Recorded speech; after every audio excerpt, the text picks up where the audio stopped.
आप सारे व्यूअर्स का मातृ स्टडी पॉइंट पर हार्दिक स्वागत है।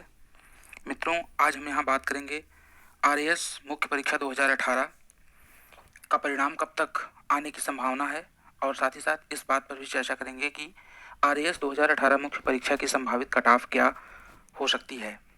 तो आइए चर्चा करते हैं कि इसका परिणाम कब तक आ सकता है। जैसा कि आप सभी को पता है, आप सब लोग बहुत ही बेसब्री से इंतजार कर रहे हैं, लेकिन एक साल बीतने को है, अभी तक इसकी जो है हाई कोर्ट में सुनवाई पूरी नहीं हो सकी है।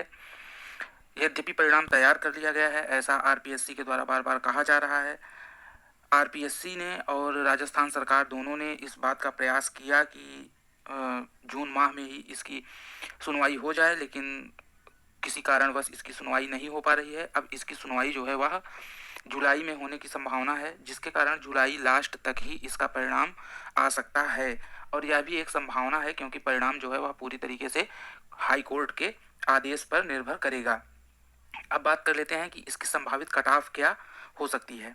तो मित्रों, जैसा कि आपको पता ही है कि इस बार का जो मुख्य परीक्षा का प्रश्न पत्र था, उसका जो स्तर था वह बहुत ही हार्ड था 2016 और 2013 की अपेक्षा। तो एक बड़ा कारण तो यह है कि जो पेपर का स्तर था वह काफ़ी कठिन था, जिस कारण से इसकी कट ऑफ जो है वह 2016 से कम रहेगी।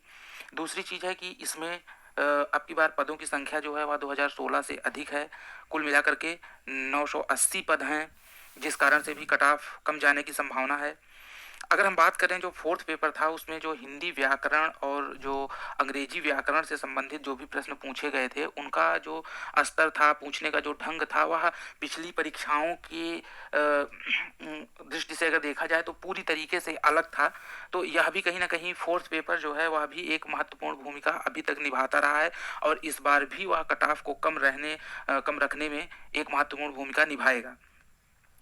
अब बात करते हैं कि जो करंट और खेल से संबंधित जो इस बार प्रश्न पूछे गए थे, वह एकदम अलग प्रकृति के थे। किसी ने ऐसा बिल्कुल भी अनुमान नहीं किया था कि इस तरीके के प्रश्न परीक्षा में आ सकते हैं।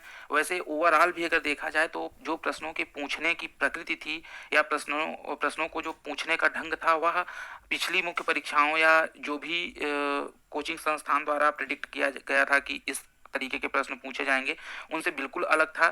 हर जगह आपको स्वयं अपने स्तर से उत्तर लिखने के लिए मजबूर होना पड़ा, क्योंकि कोई प्रश्न ऐसा नहीं दिख रहा था जिसमें हम रट के चले गए और उसका आंसर दे करके चले आए। तो ये भी एक बहुत बड़ा कारण है कि इस बार जो है वो मेरिट कम रहेगी।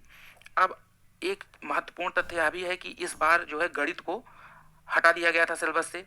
तो गणित में क्या होता था कि यद्यपि कुछ छात्रों को नुकसान होता था, लेकिन कुछ छात्र जो थे जिनकी गणित अच्छी थी, उनको पूरे में पूरे अंक मिल जाते थे और इस कारण से भी कट ऑफ जो था वो ऊंचा चला जाता था। लेकिन इस बार गणित को हटा देने के कारण भी अब कट ऑफ जो है वो उतना ऊपर नहीं जाएगा और जिन विद्यार्थियों का गणित कमजोर था, उनके लिए यह एक अच्छा अवसर है, जिसमें वह भी पूरी तरीके से अपनी प्रतिभा को दिखा सकते हैं।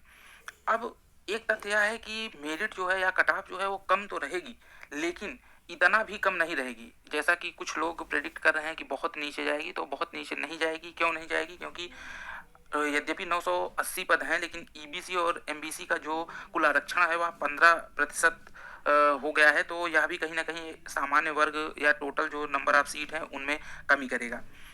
और मुख्य परीक्षा में जो बैठने वालों की छात्रों की संख्या है वह भी अन्य परीक्षाओं पिछली परीक्षाओं की तुलना में काफ़ी अधिक है। लगभग 22,000 से अधिक जो है छात्र परीक्षा के लिए प्रतिभागित हुए हैं। तो इस कारण से भी प्रतिस्पर्धा जो है वह बढ़ी है, क्योंकि छात्रों की संख्या अधिक है।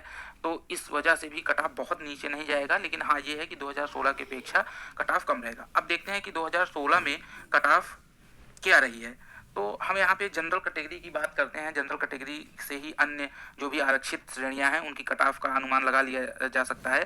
तो 2016 में जो जनरल की कट ऑफ थी, मेल और फीमेल दोनों के लिए, आप देखिए कि ये 327 नंबर कट ऑफ जो है वो गई थी 2016 में।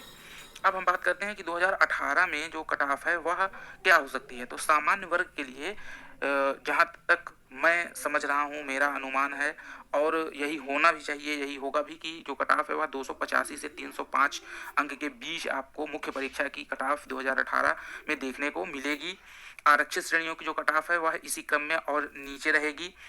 लेकिन एक चीज़ ध्यान रखने की बात यह है कि अगर आपको आरएएस 2018 में प्रॉपर आरएएस की पोस्ट चाहिए या आप उच्च पद के लिए चयनित होना चाहते हैं, तो इस जो कट ऑफ जनरल कैटेगरी की न्यूनतम बताई जा रही है उससे काम नहीं चल सकता है। इसके लिए आपको सामान्य वर्ग में कम से कम 360 से 380 के मध्य अंक लाने होंगे, तभी आप उच्च पद या एक सम्मानित पद प्राप्त करने की स्थिति में होंगे। यदि आप इतने अंक मुख्य परीक्षा में ले आते हैं और साक्षात्कार में भी आपको अच्छे अंक मिलते हैं, तो निसंदेह आपको प्रॉपर आरएएस की जो है पोस्ट वो मिलने की पूरी संभावना है। तो मित्रों, ये था आरएएस 2018 के संबंध में एक छोटा सा विश्लेषण।